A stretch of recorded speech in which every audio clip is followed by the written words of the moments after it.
আসসালামু আলাইকুম। আজকের একটা ফোন এসছে, এটা প্রায় 1 মাস আগে ডিসপ্লে চেঞ্জ করেছিল। Oppo A57।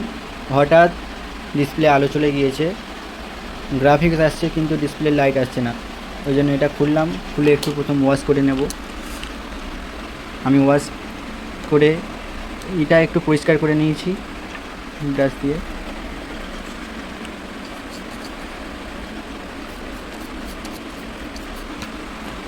এটা ওয়াশ করে নিয়েছি,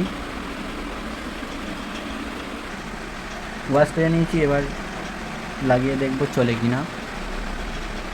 বিসমিল্লাহ।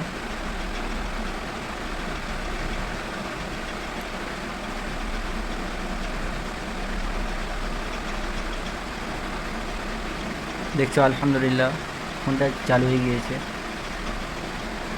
এইসব ফোনের ডিসপ্লে আলো না আসলে এরকমই টুকটাক কিছু প্রবলেম হয়।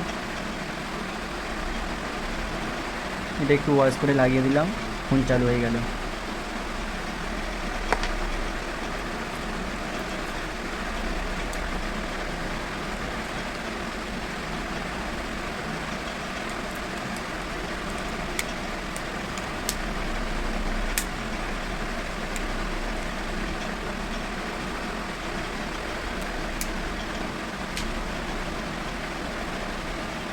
আলহামদুলিল্লাহ দেখতে পাচ্ছ ফোন চালু হয়ে গিয়েছে।